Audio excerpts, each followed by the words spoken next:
Okay, everyone. So as it is time, now I will give the floor to Gabriela for this webinar. Please welcome Gabriela. Good afternoon, everybody, and a very warm welcome to all the participants and the panelists. I'm head of program on child protection in travel and tourism at ECPAT International, and I have a pleasure to moderate this session today. And I'm very happy to introduce our excellent panelists. So let me start first with Lucia Soletti. We will hear from you first. Lucia is Chief on Child Protection at UNICEF Cambodia and brings over 12 years of working experience, including prevention of orphanage tourism. Secondly, we will hear from Marie-Laure Laminaire, who is Deputy Executive Director for Programs at ECPAT International. That is a global network of civil society organizations focused on ending all forms of sexual exploitation of children. And Marie has a professional background in internet governance and child online safety. Thirdly, we will have the opportunity to hear from Roy Ariel. He's General Manager at Global Sustainable Tourism Council, that is the leading authority in setting and managing standards for sustainable travel and tourism. And I'm very pleased that we are joined today also by Bertie Lawson, who is CEO of Sampan Travel. It's a tour operator organizing tailor-made journeys through Myanmar. And it's also a company that is member of the Code of Conduct for the Protection of Children from Sexual Exploitation in Travel and Tourism. Last but not least, we are really honored to be joined today by Dr. Rinchen Chopel, Director General of South Asia Initiative to End Violence Against Children, that is driving this agenda in 8 countries of the region. And I would also like to thank Damien Brosnan, the manager of the code, who is here with us and who will help to filter questions from the participants during the Q&A session that will be at the end. And I encourage everybody to ask and write your questions in the Q&A box during all the presentations. Damien will be filtering these questions and we will try to address as many as possible of them at the end. So thank you once again for joining us and joining this session. And just quickly before I turn to panelists, I would like to give a brief background to our discussion. We all know that unprecedented challenges have been posed to all children's rights by COVID pandemic, and we are feeling these consequences all over the world. And this crisis has been affecting economies and disrupting businesses, which in consequences, of course, makes families and children more vulnerable than ever. And in all this situation, the travel and tourism sector has been the hardest hit itself, including a wide range of companies. And we also have to remember here informal small business street vendors. And this is particularly devastating for this region, where countries are strongly dependent on travel industry. And we're gonna talk about the problem of sexual exploitation in this context, which is a persisting problem. Of course, it's not a new one, but as the world responds to the pandemic, push factors and root causes that facilitate or lead to all forms of violence against children, both online and offline, they are really intensifying now. So before the pandemic, we had this extraordinary growth of the travel and tourism sector in the last decades, and it's been bringing along a number of challenges to child protection, with offenders misusing travel and tourism infrastructure and ICT infrastructure as well. However, the problem of sexual exploitation of children in this context, it has not stopped with the closure of borders, because offenders just keep adjusting their modus operandi. And it's also well documented that traveling sex offenders are not only foreigners, they're also domestic, including long-term residents, or they come from the same region or country of a victim. So view that the risk of violence to children have been aggravated by the pandemic. Now, as the countries are still under partial lockdowns and the domestic and interregional tourism is slowly reopening, before the international tourism will start, With this meeting today, what we wanted to do is to encourage a wide discussion about the recovery phase for travel and tourism sector. So it's done with child rights in focus. So having said that, with this brief introduction, I would like to turn to our first panelist, Lucia from UNICEF Cambodia. And I would like to ask you, view this economic crisis and the increased vulnerabilities of families and children. As the result, what do you see as the most critical challenge and key risk to child protection in this region, and specifically in Cambodia, where you work, both now and also in this view of the anticipated recovery of the travel and tourism sector? Over to you, Lucia. Thank you, Gabriela.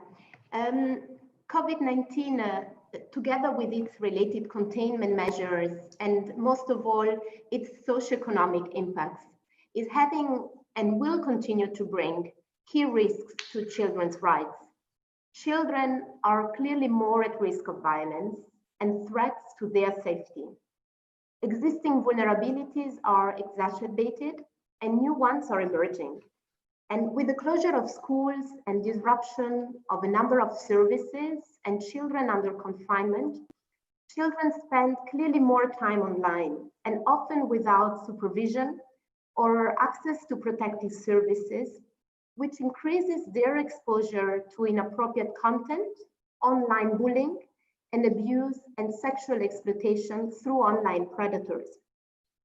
The economic impact is also pushing vulnerable low-income families farther into poverty and forcing parents and caregivers to resort to supplementing family income, such as forcing children into child labor or sexual exploitation. In this context, and considering the anticipated recovery of the travel and tourism industry, there are a number of important aspects to consider to ensure the well-being and safety of children. When we think about the time before COVID-19, we know that the tourism and travel industry has been very important in this region and has certainly contributed to its economic growth. But we also know that it has posed some risks to children's rights and their protection. If I take the example of Cambodia, one of the top tourist destinations in this region, with the growth of tourism, there has been also an increase in the sex industry, and the country has become a destination also for sexual predators. And with the increase of tourism, orphanage tourism and voluntourism have also increased in Cambodia, contributing together with other factors to the unnecessary institutionalization of children. Last November, the UN General Assembly adopted a new resolution on the promotion and protection of the rights of children and recognized the harm institutions cause to children and called for institutions to be progressively eliminated. It also recognized for the first time that volunteering in orphanages as well as orphanage tourism can lead to trafficking and exploitation of children. With the COVID-19 and the travel restrictions, tourism has completely dropped, leaving globally millions of families without an income. In Cambodia, many orphanages started claiming that they were struggling to operate because of lack of donations provided by tourists, highlighting once again how tourism is also a driver of child institutionalization in some ways. In addition, there is a growing concern that many children may be abandoned or separated from their families as a result of COVID-19. And there may be increased poverty, poor health, family stress, and domestic violence affecting them as well. And in this context, particular attention should be paid to prevent unnecessary recourse to residential care in response to COVID-19, including for children with disabilities and other children in particular difficult circumstances.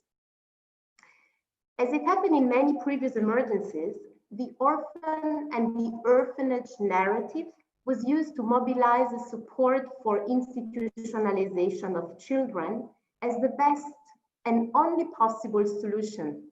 However, we know that the reality is exactly the opposite, and that the best way to support children is to support their families and communities, to be able to care for them.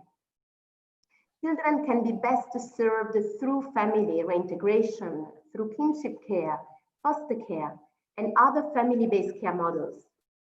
And support should be offered to those who are already offering family-based care to prevent increase in the numbers of children who are institutionalized during and after the pandemic. In this situation, it will be really important to further promote and support the reintegration of children back to their families and communities and move forward the care reform process with a progressive closure or transition of institutions to community-based services. As we move forward in the recovery phase of COVID-19, there are windows of opportunities for reforms and innovation, and including for the travel and tourism sector. As we speak of a new format, I think we should also speak of a new form of travel and tourism that will have an even more central attention to the protection of children, preventing any harm towards children, and on the contrary, contributing in a positive way to the socio-economic recovery of people affected by COVID-19.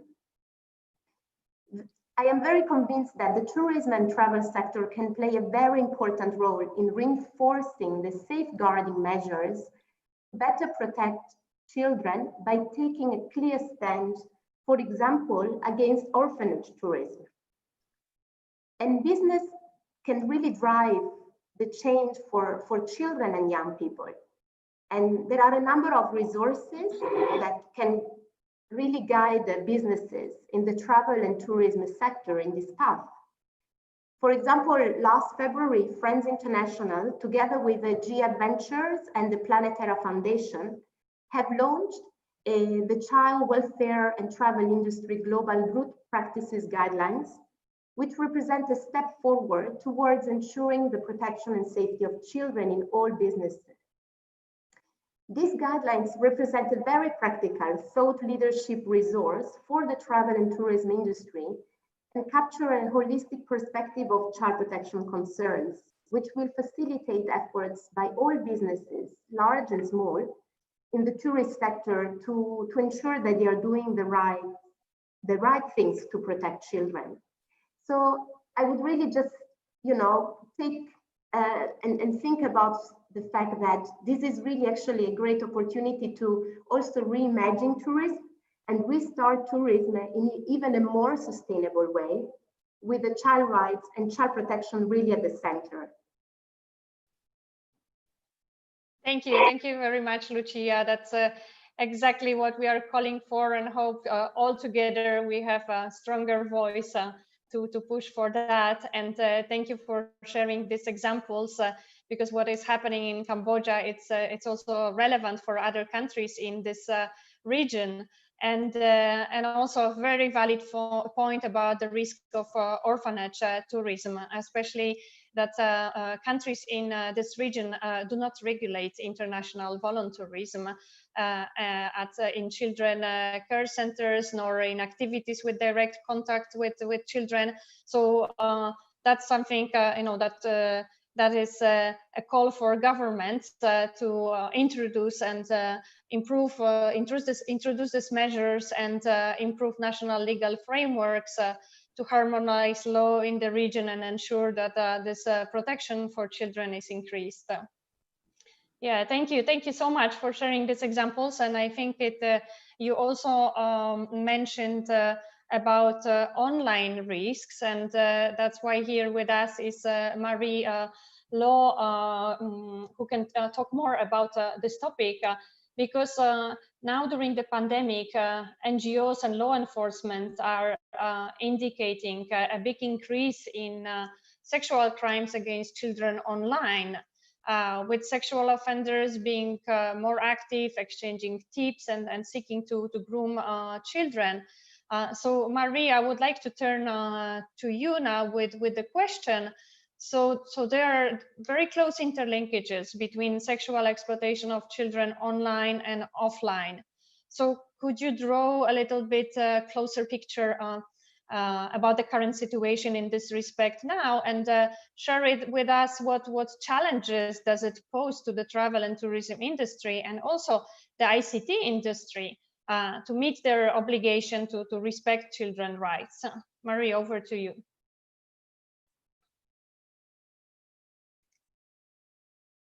You need to unmute yourself.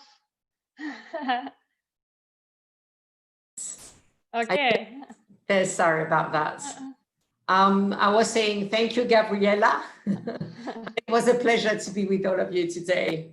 I'd like to start by saying that from a child protection perspective, this COVID-19 crisis is unfortunately yet another crisis. There are wars that have been going on for years in some regions of the world, natural disasters affecting children, migration crises, and they will continue to heavily impact children.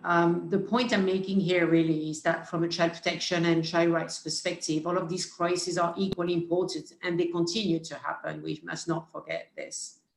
Having said that, we also have to acknowledge that each crisis might be different in scale and scope. So really, what is it about the COVID-19 crisis that is so alarming?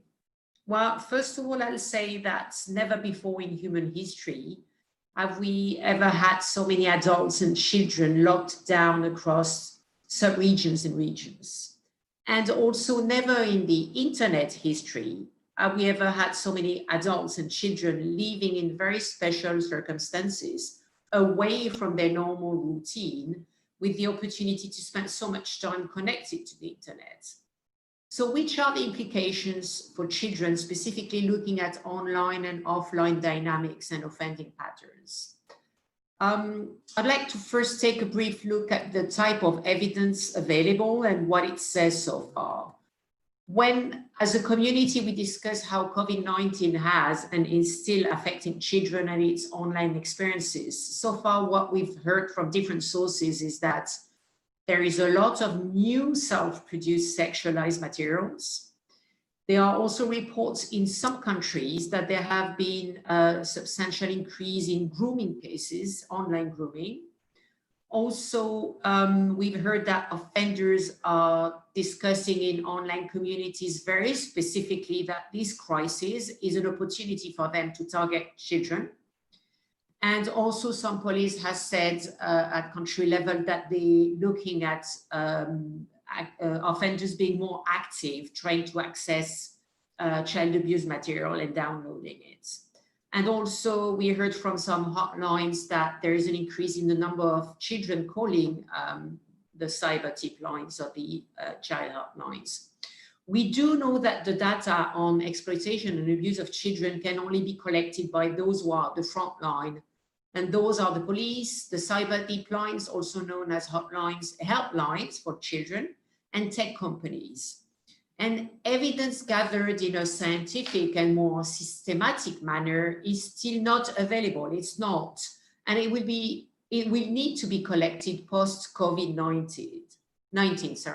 This only means that so far, what we know, what we heard, what we've had access to is either anecdotal reports or a partial qualitative and quantitative data being shared at country level by one of the entities I just mentioned. This is of course very useful, but we must be aware that perhaps this is only telling part of the story, not the full story.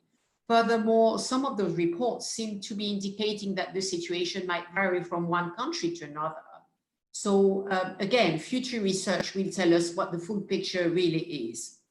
I'd like now to mention that most patterns of online offending behavior, dynamic of abuse and exploitation with a technology component, have been known for years. This is not new, but I'll mention a few points that I think are relevant for the topic that is bringing us together today. First of all, a digital image of a child being sexually abused that is shared or accessed on the internet is the evidence of offline, hands-on sexual abuse of a child by an offender. The offender can be a tourist, a business person, the mother, or the uncle of the child. Once the evidence of the exploitation or abuse is digitalized in the form of an image or a video, it can be uploaded to the internet and distributed. This shows clearly that there is a continuum of abuse and exploitation between offline and online worlds. We really need to start looking at both environments as if they were disconnected, but rather start looking at them as in an integrated manner. This is to be noted regardless of whether there is a crisis or not. Also, often there is an assumption that children are solely approached online and groomed. Perhaps this is because this is the type of cases that is most advertised in the media, at least in some countries. If we take the example of a tourist who goes to a beach and offers money to a young boy to go back with him to his, then he will walk into the hotel lobby with the boy, pass by the reception unnoticed, go up to the room, pass by the cleaning lady and other guests, enter the room, sexually abuse the child and take a video of the abuse. He will then upload the video and send it on to a friend, say, living in another country. So a critical point of consideration, I think, here is that the internet and technologies are used in multiple ways in the process of exploiting and abusing children, not only to reach out to children online, but offenders can approach their victims offline, then use the technology to document the exploitation, such as in the example I just gave. They first can connect via an online forum also with peers, offenders, discuss where to go, exchange tips. Then the traveling offender can make plans based on the tips, and the recommendations he received from other peers, offenders, travel, sexually exploit the child offline, and then without taking a picture or video. So those are examples to showcase again how technology can be used, different ways technology can be used in the process of exploiting a child. And this is really key to understand if you want to produce strategies that are really fit for purpose. A third consideration is, and something that the police long knows, is that child predators have the ability and the drive to adapt. They adapt their modus operandi when opportunities arise, contexts change, and while technologies evolve. If the laws of a country become stricter, they will move to another country. If the police is more vigilant, they will migrate where the police is less vigilant, and so on. If a search engine blocks searches of child abuse images, they will use another search engine. Finally, we also know that there is something known as displacement. When offenders come to realize that a platform is being monitored or an offender's online community is disrupted, typically what they will do is migrate to another one. And if a traveling offender with a sexual interest in a child cannot travel, he or she is likely to migrate to an online environment to satisfy its sexual urges. This is an issue that clearly emerged in the context of the measures that were taken in Australia when the travel ban for convicted sexual offenders was issued. Without disputing this ban or similar measures that were taken or are being taken, some have pointed out that one of the side effects of this measure would be to push the offenders, or at least some of them, to be more active online, seeking to satisfy their urges. All of these considerations are key to understand, in my views, the challenges we are facing. Number one, in light of the example I just gave, it is clear that the first challenge is that addressing the issue of exploitation of children in the context of travel and tourism should not be approached as a single sector perspective. No one alone has the solution. All sectors have a shared responsibility. It is the responsibility of the travel sector, the hospitality sector, including platforms such as Airbnb, let's not forget that, of the tech company who allow the illegal content to transit through their services, added to community dynamics that tolerate such exploitation by turning a blind eye, and perhaps the local police who also look the other way when they run into the tourist accompanied by the child on his way to the hotel. Each one of those are parts of a big complex puzzle, and we also need to look at all to look at those issues in a comprehensive way from the legal perspective, the technical perspective, the private sector perspective.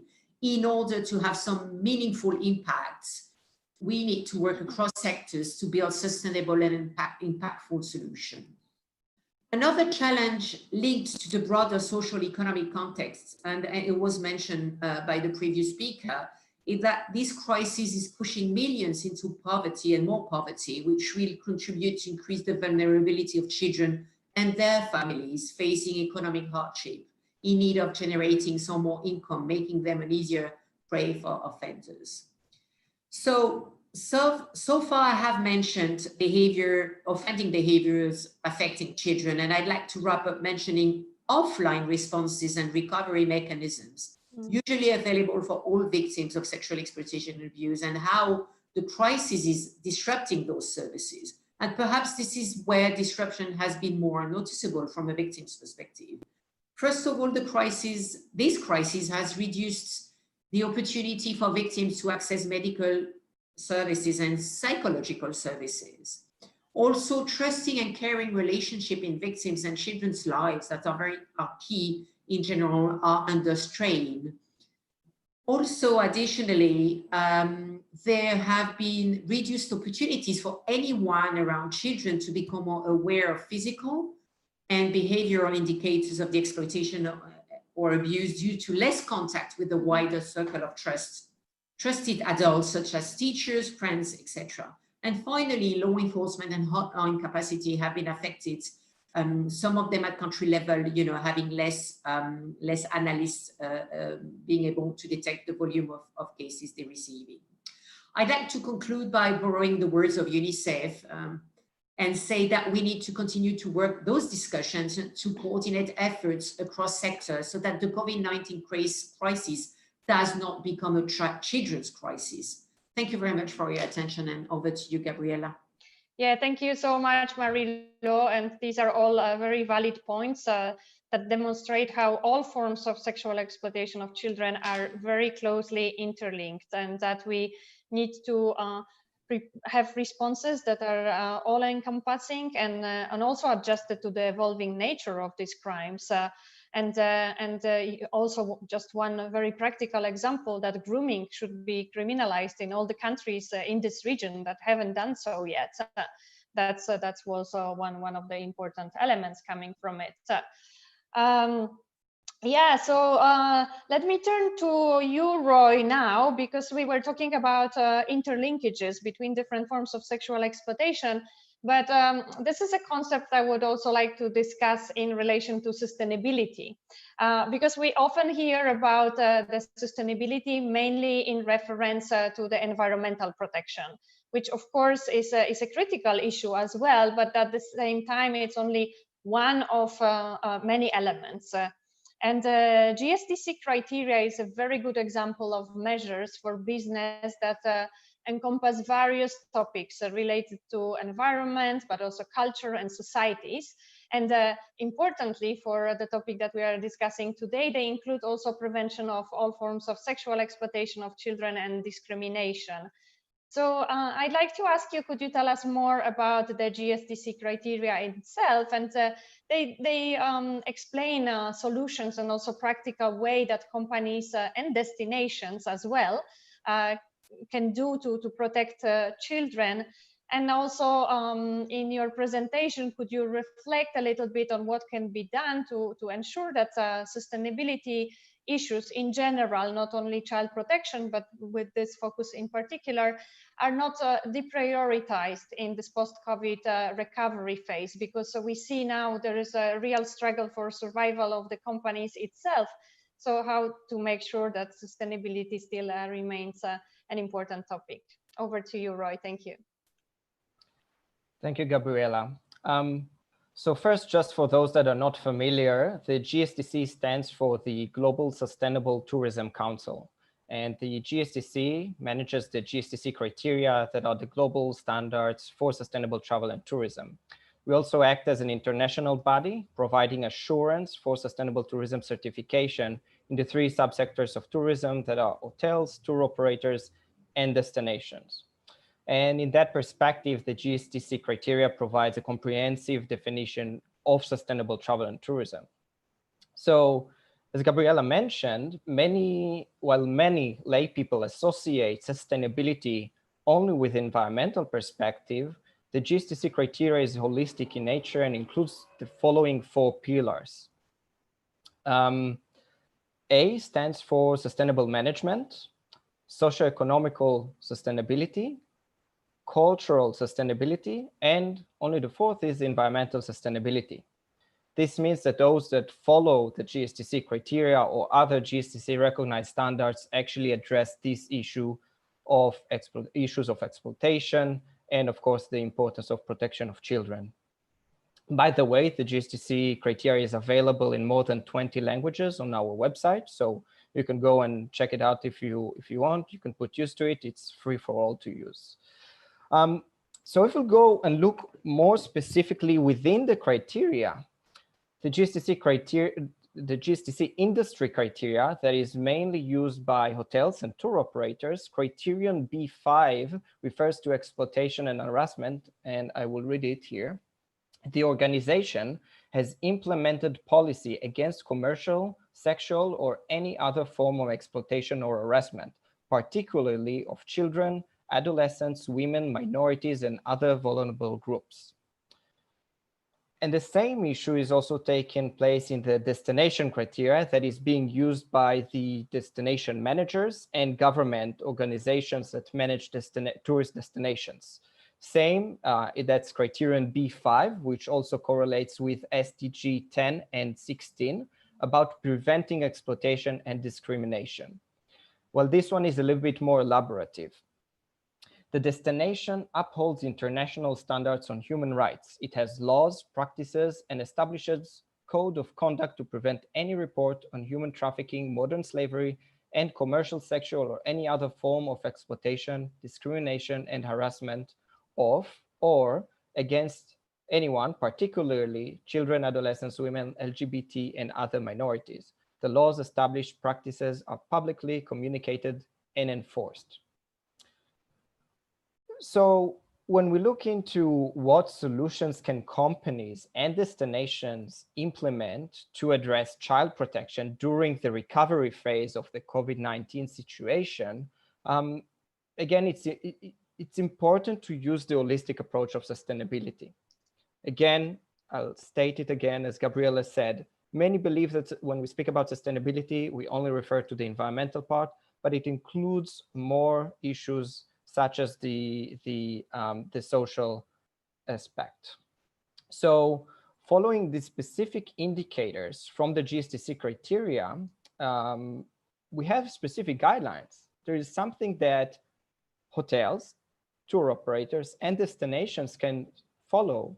It's not something that they need to reimagine or recreate. It's already the existing out there. And there are quite a lot that are using it. And we see a lot of good examples and good practices. And I like to read it here. So in the GSTC industry criteria, criterion B5, the indicators are the organization has a document, policy against the exploitation. Action is taken to communicate it. The organization engages with the local community, which is very important. And of course, this is something very clear. It records the employee's age according to the definition, to prevent any child labor according to the definition of ILO. It's in many places, it is easy to find yourself easily employing someone who might lie about his age. So in this case, this is quite important to look into that. The organization, of course, supports actions. It is active against child sex tourism. So those are from the private sector, the industry, meaning the hotels, tour operators, and others. And for the destinations, they have a little bit more to contribute. Their indicators are as follow. Again, reference to specific laws to pertain the destination regarding human rights, exploitation, discrimination, and harassment, evidence of communication and enforcement of these laws, and risk and impact analysis regarding human rights, including human trafficking, modern slavery, and child labor. It actually conducted regularly. Many times one might say, no, nothing is wrong in my own backyard, but actually quite a lot of things are wrong. And it's important to, even if you think that things are right, to actually go and investigate. If the investigation shows that everything is great, fantastic. But if not, then this is a way to know that. And another thing, which is an indicator in the GSTC destination criteria, destination and key tourism players are signatories to the Code of Conduct for the Protection of Children from Sexual Exploitation in Travel and Tourism. This refers to what is known as in the travel industry in the short as the code. It is a multi-stakeholder initiative with the mission to provide awareness, tools, and support to the tourism industry to prevent the sexual exploitation of children. So when companies actually join and engage with the code, they commit to 6 essential steps to keep children safe. And we see that there are a lot of hotels, for example, hotel chains that have a very strong environmental policy that they implement in their hotels. But then we also look into their other sustainability practices, and we see that they are also signatories to the code.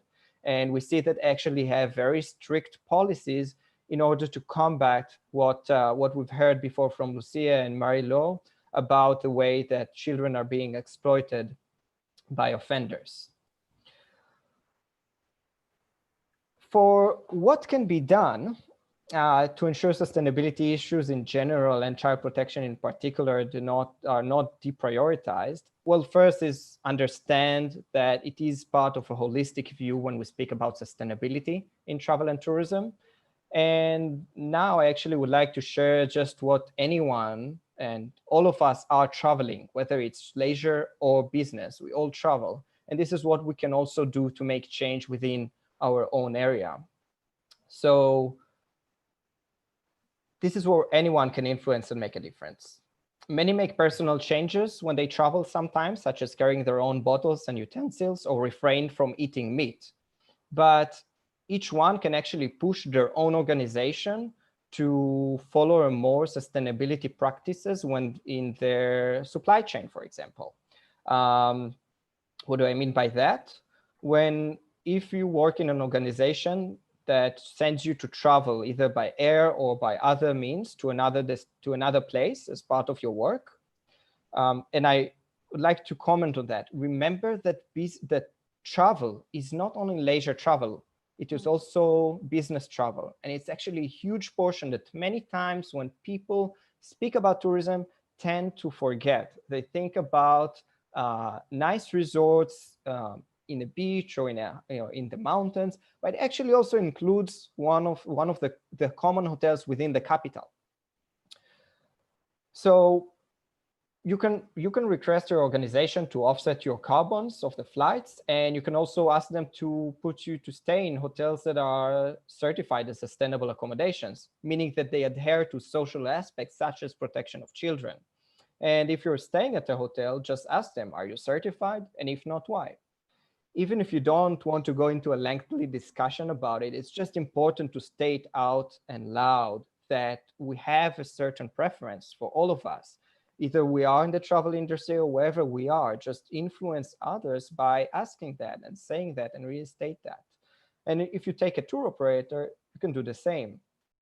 Because we need to remember that many offenders, they take advantage of hotel facilities, as we heard before, to commit these crimes. And this is why the travel and tourism industry is essential to keeping children safe and ensuring the impunity of offenders. And so again, I'd just like to end my part here saying that for those that actually want to do it within the travel industry, those that want to do it, they already do it. Those that want to join and be active in order to combat this and make sure that children are not being exploited, all they need to do is to use the GSTC criteria or other GSTC recognized standards, sign up for the code, and these things are out there. Just use them.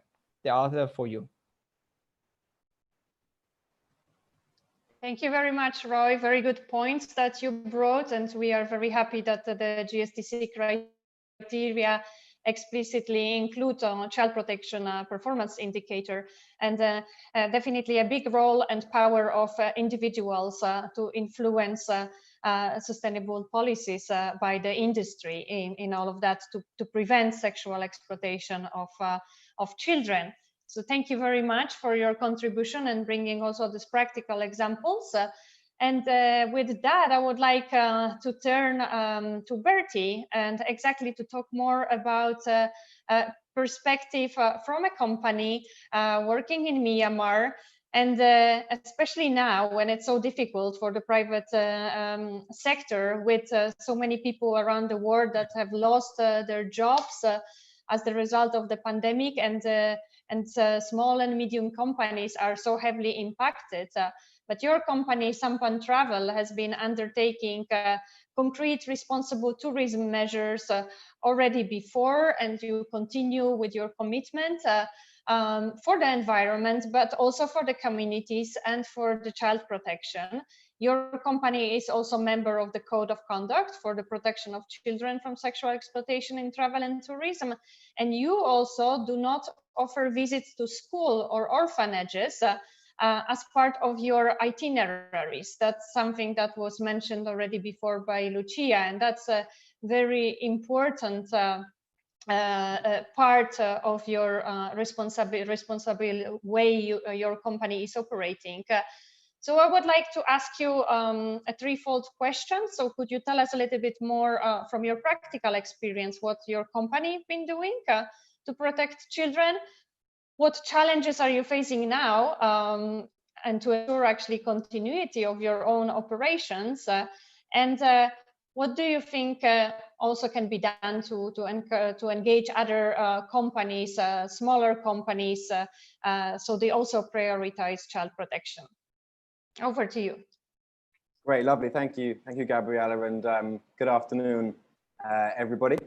Yeah, my name is Bertie. I'm the managing director of Sampan Travel. We run tailor-made tours through Myanmar. Before I start, just to emphasize, these are my experiences running this company. Other tour operators may have a different experience running a company and working towards child protection in Myanmar. But these are my experience, and hopefully they'll be of interest and some use to you listening. So we've been operating for 5 years, and since the start, we've taken child protection quite seriously, and we break it down into five main pillars. So staff is the first one. So training all our team members right from the get-go. That can be done on using online resources such as the codes, and we've done in-person training in Yangon with child safe trainers from Friends International. So that's very important. And the second pillar is these partners, people like the Code and Child Safe, who give us these resources to train our team. We're also a member of Travel Life, which is GSTC accredited. And they give us the platform and the system to record the training we're doing and to make sure that we keep it updated and to help us initiate that training into the onboarding of new team members. The third pillar would be clients. So as you mentioned, Gabriella, we don't offer visits to schools or orphanages. We never have. That's stated on our website in our sustainability policy. And on arrival, most of our clients are given a booklet of the do's and don'ts for tourists in Myanmar, which goes into a bit more detail about how to be a responsible traveler while visiting Myanmar. It's also important that our sales team are trained in how to respond if an inquiry asks, can they visit an orphanage or a school? It happens very rarely. But when it does, our staff need to be prepared to how to deal with that inquiry. And that comes to our fourth pillar, which is working with social enterprises across the country who we can link up with our clients, so they still can learn more about the situation of Myanmar and of children in need within Myanmar, and learn how to give back and contribute in an appropriate and responsible fashion. And we try and facilitate that so it's done in a gentle and engaging way. So often, as part of our Yangon Day Tour, you might stop off and have a cup of coffee or a cup of tea with one of these organizations, learn about what they're doing, and they can tell you better than we can how best as a traveler you can help the work they're doing. So for example, we work with an organization called Third Story Project, and they create these beautiful books for children in multiple languages that are spoken within Myanmar. And you can go to Third Story Project and you can fund a box of these books to be sent up to a very remote village in northern Myanmar, rather than say going into a village and handing out gifts yourself. And the fifth column of our policy is of suppliers, of course. So we have a child protection clause, which we send to all our hotels once a year, which we ask management to sign, just stating their intent to join us in the battle against exploitation of children, but also to encourage them, if they're not already, to be training their staff and to know what to look out for. To come on to the main challenges that we have faced, I think the first one is, of course, it's the general understanding of the issues around child protection. Often when we mention child protection to our partners, their mind may immediately go to child labor, child-on-child sexual activity, or sometimes even they think we're referring to the protection of our clients' children and how child-friendly their hotel is. Now, they're all important things, but often their first reaction is not to consider sexual exploitation of children. So I think, firstly, sharing that knowledge more widely is very important for us as a tour operator to do with our partners. The next big challenge is the fact that a lot of these orphanages in Myanmar are run by monasteries or some of the Christian aid, but a lot of them are run within monasteries themselves. Monastic schools which house children which maybe aren't orphans, but are in need due to poverty or internal conflict.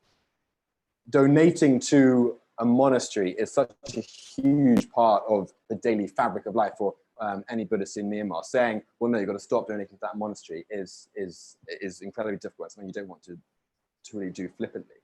And at the same time, we have to walk quite a fine line between both not appearing to be accusing anyone wantonly of potential abuse, but also making sure people are aware that this can happen anywhere and it can happen everywhere, as Roy was saying, in your own backyard as well.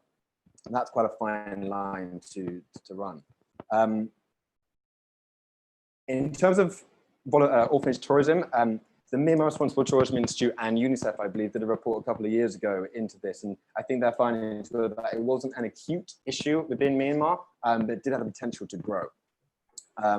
I was speaking to a guy just last week. He was saying, "Oh, Bertie, but it's a win-win situation. The orphanage gets a donation, the children get to meet some foreigners, practice their English, and the client is happy as well." So I think there are still a lot of regional guides who still aren't aware of the possible risks inherent within foreigners visiting orphanages or schools. Finally, another challenge, I believe, is that it's often regarded as a foreign problem. By that I mean maybe something that's perpetrated just by foreigners, or that happens in foreign countries. I think that's changing now quite rapidly in Myanmar because, well, there was a very well-publicized case in Naypyidaw last year when a toddler was raped, and that really shone a spotlight on this problem within Myanmar. And I believe in the last few years, the number of reported cases of child abuse has risen quite rapidly, which I believe reflects a growing awareness of the problem and the need to address this. In terms of how we're dealing now in the time of the pandemic, I think sustainable tourism is known about quite widely within the Myanmar tourism industry, but often it's approached as a tick box exercise. And I think in times of crisis, when any revenue isn't coming in, I think a lot of small tour operators and small hotels may well see it as a sort of a luxury they don't have the time for anymore, or simply not the funds to put towards training their staff or the time to put towards creating policies. which is understandable on one hand, but I think also it comes down to the way we approach sustainability in general within the Myanmar tourism industry. I think it's important that we regard it not as a bolt-on to your organization, but something that you build into the very fabric of what your company is. And like other panelists were saying, it requires interaction between industries. So whether or not there's foreign tourists traveling through Myanmar, as responsible members of our communities, both as individuals and as corporations, this is something that we need to tackle. And it shouldn't be reliant upon the number of foreign tourists who are coming in. It's something that as a member of society that we need to be addressing. And I think that message is getting home, but it always needs to be emphasized for sure. That's all, thank you. Yeah, thank you so much, Bertie, for your input. And I would really like to thank you, because it's incredibly valuable to hear your groundwork and this practical experience and a continuing strong commitment. And as you're saying, it needs to be there always, and not only specifically now in this situation. And I think what you shared with us is very inspiring for other companies and their partners also in the supply chains to embed child protection in their business models, and not, as you said, just like a tick box.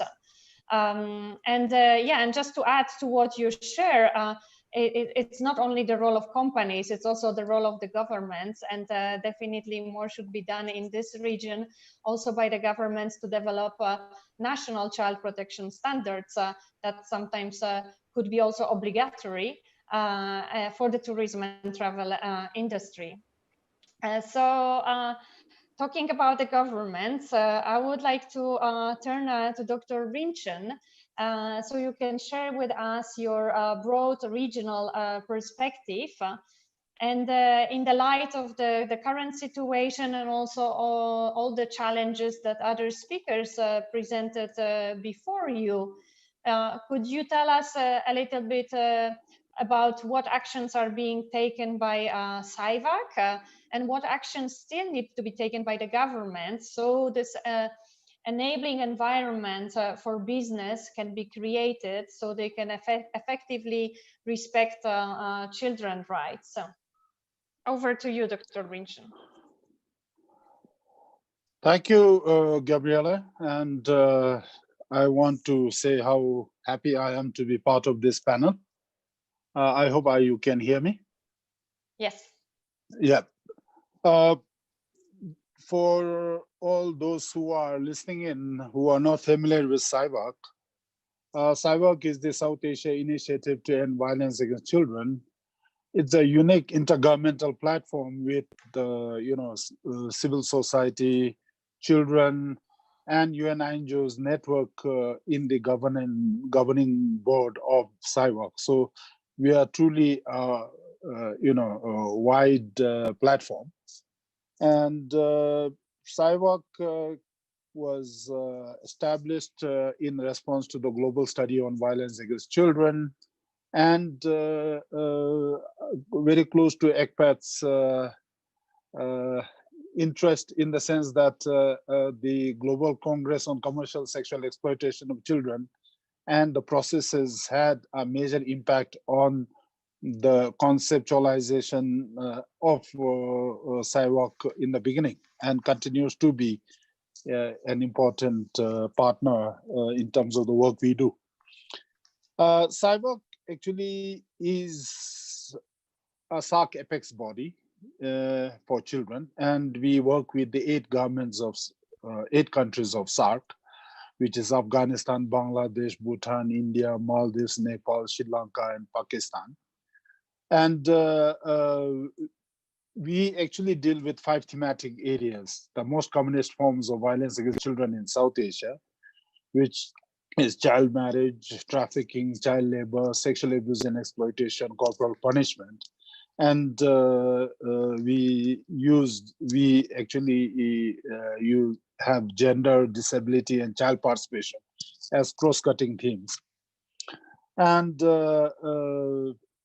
the fundamental basis on which, or the premise on which this whole process or understanding is built, is on the basis that poverty is the bedrock of vulnerabilities and violation of rights of children, as well as the fuel that triggers violence against children in South Asia and elsewhere as well.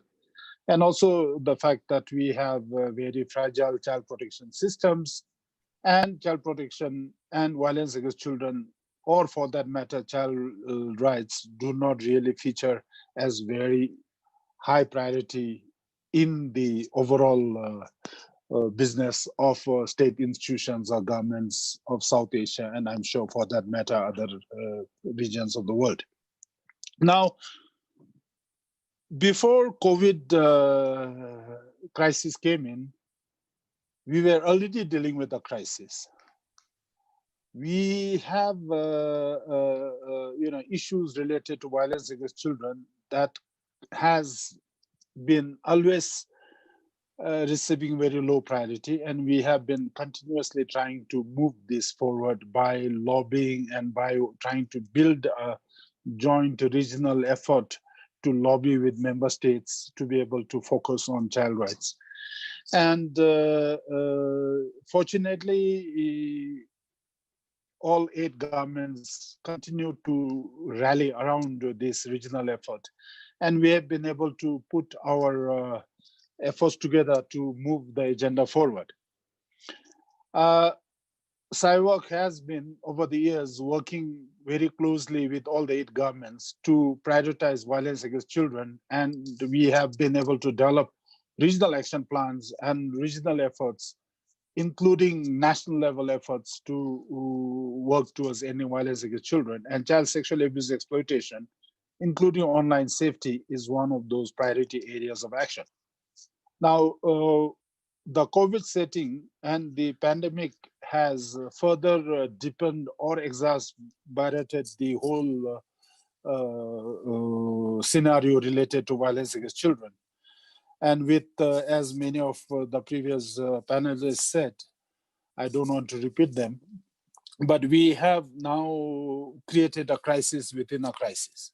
And therefore, it is so critical that when we ease out of the COVID lockdowns, and as we initiate the travel and tourism industry, we need to ensure that rights of children and violence against children, and particularly, using children as an incentive or as a source of cheap labor or as a source of economy for the family, should not be allowed to happen. While I will touch on this as I move into the regional framework, it is important to underline that the South Asia region has actually been working on a regional action plan to end child sexual abuse exploitation, including online safety. And this decision was taken by the 4th SIWOC ministerial meeting in India in 2016. And the efforts have been, triggered forward by support of all the 8 countries, except for Afghanistan. We have had in the last 3 years, consultations and meetings in all the countries. And finally, the regional action plan to end child sexual abuse and exploitation was adopted in the 8th SIWOC Governing Board meeting, which was held in November in Maldives in 2019. Now, while this is a joint collective effort of all the 8 governments and civil society organizations, children, UN NGO partners working on violence against children and child rights, we have also roped in the travel and tourism industry, the chambers of commerce and industry. We have also brought in hotel association representatives, trekkers association representatives, when we are addressing the issue of one of the 6 major strategies of the regional action plan, which is working on corporate sector and the industry. And we have 2 major strategic objectives in terms of ensuring the rights of children or protection of children in the travel and tourism industry, and which is one is to strengthen the role and responsibility of the private sector in child sexual abuse and exploitation, and thereby hold them accountable, and to expand and strengthen the actions of the private sector to address child sexual abuse and exploitation and take effective measures for implementation. So to meet these two major objectives, we have outlined a number of action areas, which includes from ensuring that there is a proper knowledge of information by undertaking research in terms of what the current scenario is like, and then see how we can build in or promote or develop child protection frameworks, as previous speaker said, for the travel and tourism industry, to ensure that there are clearly defined child protection checklists or policies which the industry actually adheres to and follows through. And then to hold continuous meetings and dialogues with the travel and tourism industry, with the WAC community, and to ensure that there is an ongoing dialogue in terms of also building capacity, in terms of ensuring that there is a proper understanding in terms of how child protection needs to be grounded in terms of the industry, and without compromising on the industry's missions and objectives, as well as the need to ensure that there are adequate frameworks in place. Now, one of the areas that, hello, can you hear me? Yes. Hello. Yeah, it's a connection was not so good for a second, but it's all good. Okay. So one of the areas we can hear you. The one of the areas which the regional action plan also ensures as an important activity is the code to be now promoted by also the WAC community, and that both the government side as well as the industry and the service providers on the ground actually understand what the code actually promotes, and therefore that is used as a basis on which to hold both sides accountable in terms of ensuring that children are protected. Hello, is this better? Yes, I think there's some problem with the connection, but now it's it's okay. We also have we're closely coming to the time to questions, so if you could so I'm almost done. So what I think it is important to understand is that this regional action plan is endorsed by the intergovernmental process. And unfortunately, the COVID pandemic came, and we had to postpone the 5th SIWAC ministerial meeting, which will have then actually considered this in April. But we are hoping that sometime towards this year, before the year ends, the COVID pandemic will ease out, and we will have an opportunity to make this a political instrument that can hold everybody accountable. So that is one opportunity.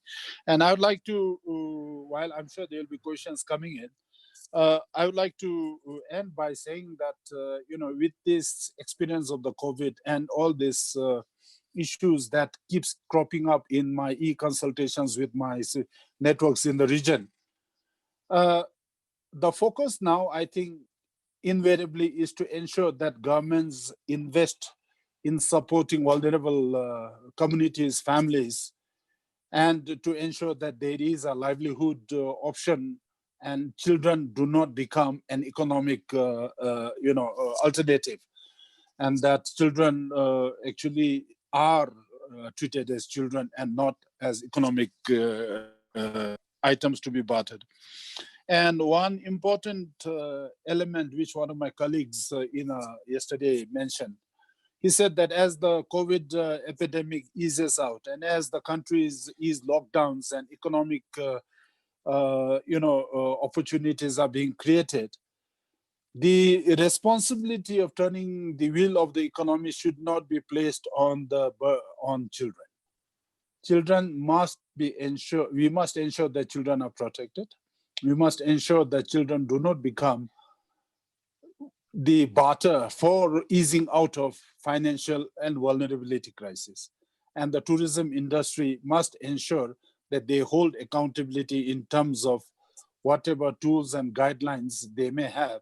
But governments, as we let the tourism open up, ensure that these guidelines are enforced and monitored, and that we have clearly defined community and grassroots mechanisms that actually also lobby to ensure that children do not become more vulnerable than they are. Thank you.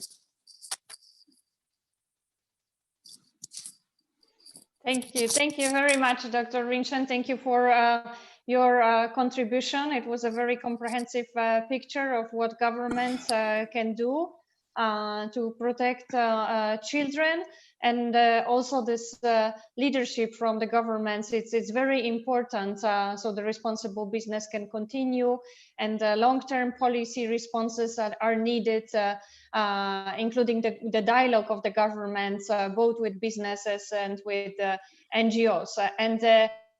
And importantly, thank you so much for your continuous leadership on this topic in the region.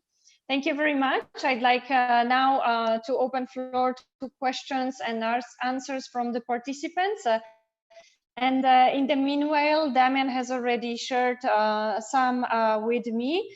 I'm not sure if we will have time to address all of them, but let me start with the first question to Bertie from Sampan Travel. So our participants is writing, many thanks for your continuous commitment to child protection and in these difficult times for travel and tourism business around the world. So what is your opinion? What businesses like yours want and need from NGOs, from civil society organizations that focus on this topic during the recovery phase? How they can help you? Thank you, Gabriela. Over to you, Bert. Thank you. Yes, I think, to be honest, it's the same thing that we would require pre-COVID and going on into the future as well. Training is key, and training trainers is even more useful for us. It's all very well me and my team knowing about these situations and about what we need to do, but sometimes communicating that to our partners and suppliers is a challenge. Certainly for me, not being Burmese. There are so many sort of cultural sensitivities which I can be blind to.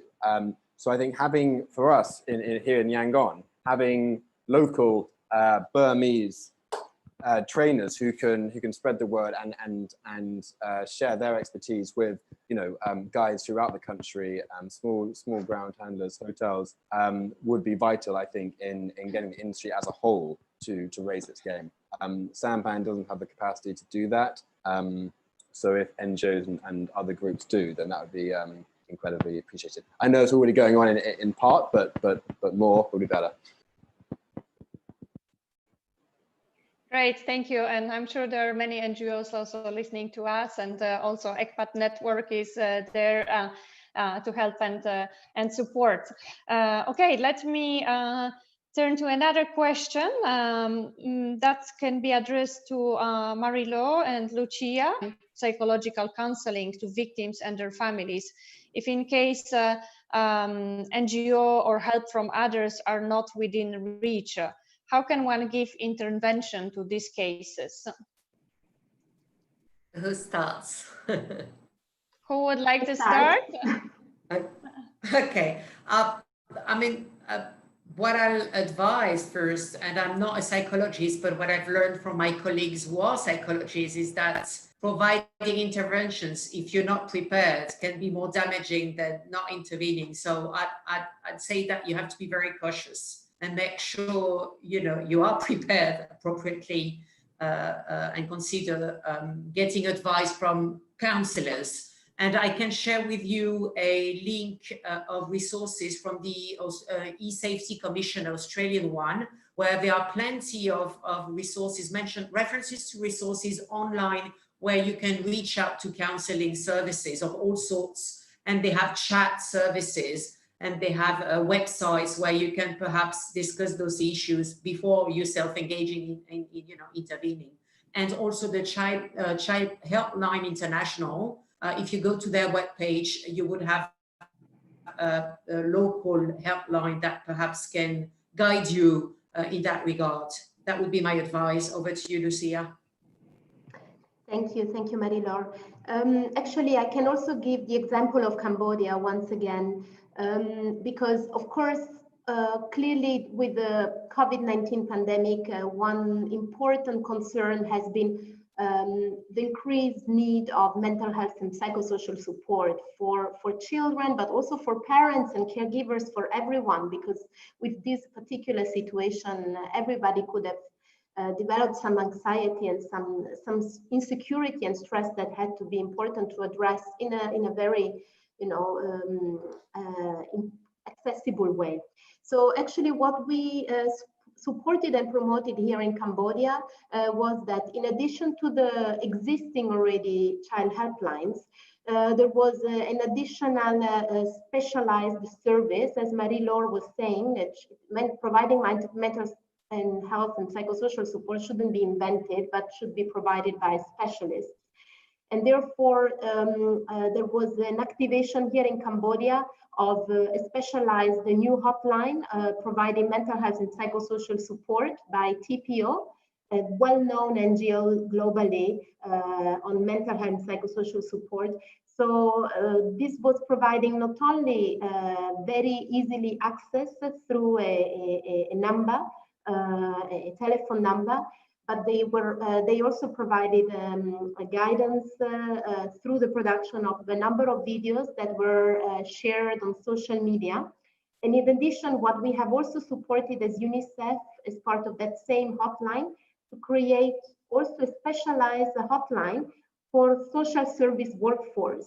Because another aspect that is extremely important to know in this particular context of COVID-19 is that also the people who are providing support to children and parents and caregivers and other vulnerable people require some support for their own well-being and how to manage the stressful situation.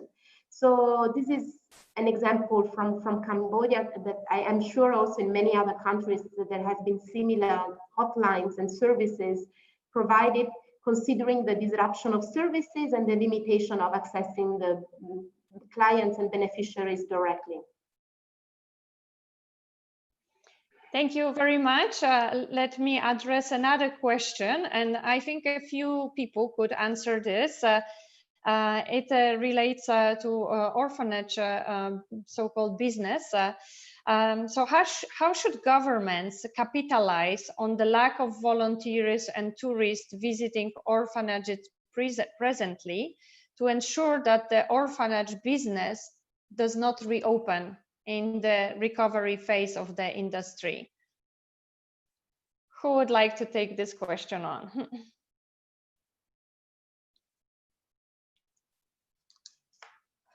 Maybe Dr. Rinchen?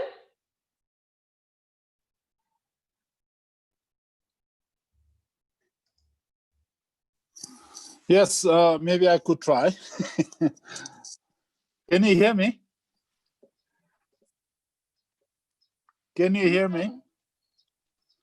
I seem to be having a little problem with the net. Yes, I can hear you. Okay. I can try this.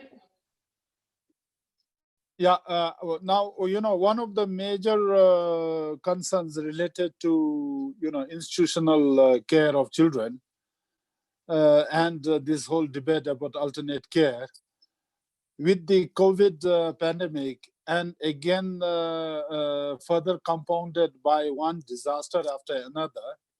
And then this whole issue of migrant workforce driving in full force back to their homes.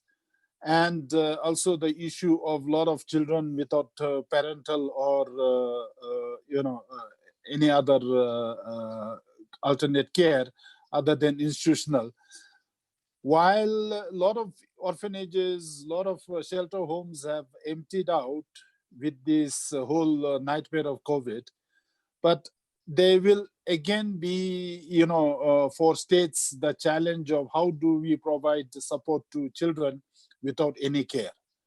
So I think the issue is going to be very dicey and complicated, but I think it's important that no matter what type of care is provided, governments and all those institutions who are providing support for children and institutions providing support for civil society and service providers ensure that there are clearly defined guidelines, SOPs, and ensuring effective monitoring of these institutions and a process of deinstitutionalization actually in place.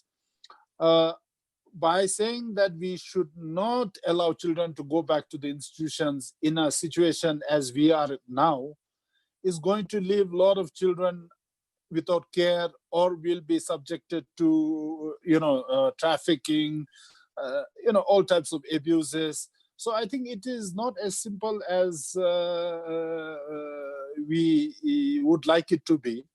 But definitely, I think the need of the hour is for grassroots institutions, community support systems, and ensuring that there is adequate support, financial and livelihood support extended to vulnerable families, and to ensure that communities actually strengthen. We are able to strengthen the traditional community support systems, family systems, so that children do not have to be displaced or placed in institutions and orphanages. But definitely this is something that needs to be dealt with very, very sensitively and very carefully. I'm not sure whether I made any sense, but this seems to be the reality now.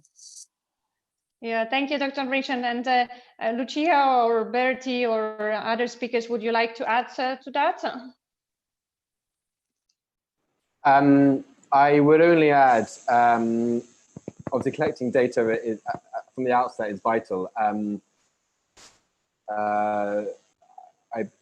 The report that was conducted in a couple of years ago in Myanmar, one of the biggest takeaways from that was just how little data was collected by the orphanages themselves about who was coming in and where they're from, were they an expat, were they a tourist, which country they're from, all that stuff was very unclear. And so it was hard to get an impression of actually what the state of orphanage tourism is, let alone where you want it to get to in the future. So I think if the data isn't already there, making sure you know who is visiting orphanages and where is vital to start.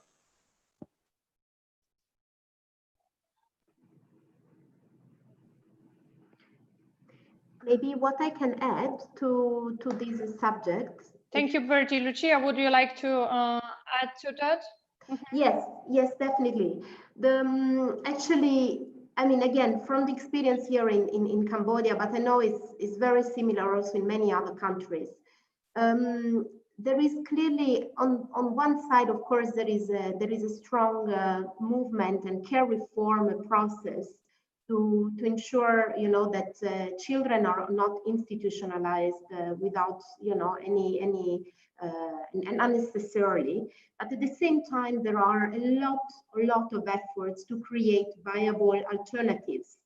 So again, as I was saying at the very beginning, in each and every country, what is important now is to create those services and those opportunities more accessible, and strengthening, of course, the social service workforce response to a very quick identification of those children that could be at risk of family separation in this specific context, and because of COVID-19 or because of a combination of factors, and ensure that again there will be a very much coordinated response that will always look into alternatives to institutionalization. And this is very possible. I mean, I've seen this in Cambodia.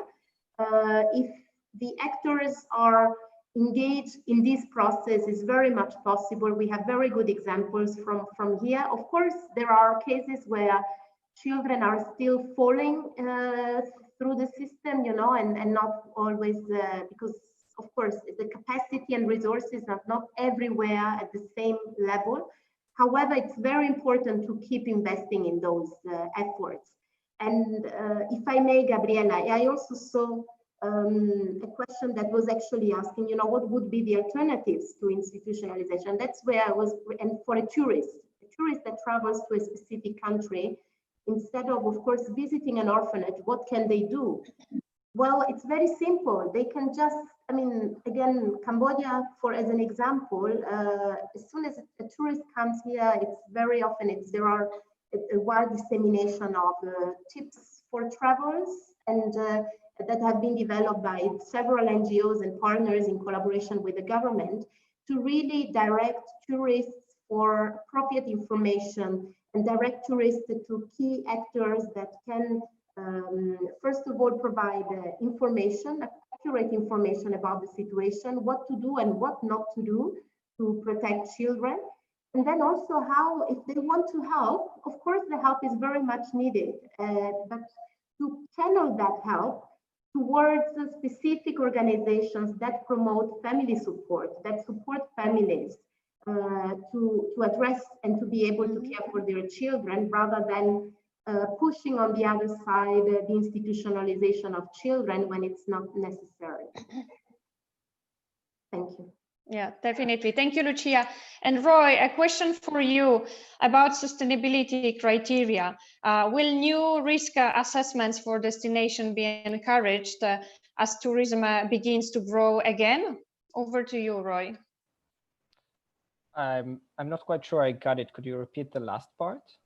Talking about sustainability criteria, will new risk assessments for destinations be encouraged as tourism begins to grow again? Well, definitely. The whole COVID crisis actually created a situation where not necessarily positive, but it does allow a lot of destinations to observe. And in that sense, it is actually quite possible, and we actually see it at the GSTC, that although some destinations are not communicating it, but they are actually continuing to work on a lot of policies related to sustainability. But because most of the tourists at the moment are more focused on health and safety rather than social issues, well, now of course there are some social issues coming with what's happening with the United States, but the focus is mostly on health and safety. However, we do see destinations that continue to work towards sustainability, and the reason that destinations are able to do it is because unlike the private sector that has been affected very strongly because there is no cash flow, and only those operators and hotels that have cash reserves are able to survive, while small entities might not survive it. The governments, well, they already have the budget, so they continue to work on it, but they keep it quiet. So I can give an example of Japan that has recently, as formally and out loudly said that they have adopted the GSTC criteria for destinations, and they are disseminating it within smaller destinations and smaller municipalities. But again, the communication focus is now on health and safety, while destinations are actually looking into that. Saying that, still destinations should be accountable for it, and it is important that anyone, whether you are a professional or you're just someone who travels to the destination, have something that can make a difference in that sense. So yes, to make it short, destinations, it did allow destinations, because we are close to the end of the session. Yeah, thank you everybody for your very important contributions and to this valuable discussion about the topic of sustainability. And we are coming almost to the end of the session. We weren't able to answer and address all the questions, but I think this can be done with participants approaching directly all the speakers, and I'm sure your contacts can be easily found on the websites of your organizations. So we encourage everybody to contact the speakers directly for any further questions that you may have. And just to conclude, I wanted to say that we set up this session to discuss challenges, but also it was meant to action to prioritize child protection as part of sustainable and responsible tourism. And we hope that this discussion will continue. And I'd like to thank all the speakers and panelists for your partnership, work together on this important topic. And with this, I would like to bring this session to close. And on behalf of ECPAT International, I would like to thank UNDP and all the co-organizers of this forum, including UNICEF, for having hosted our session. And again, a big thanks to all the panelists and to all the participants. Thank you very much. Thank you. Bye-bye. Thank you. Thank you. Bye-bye. Thank you. Thank you. Bye.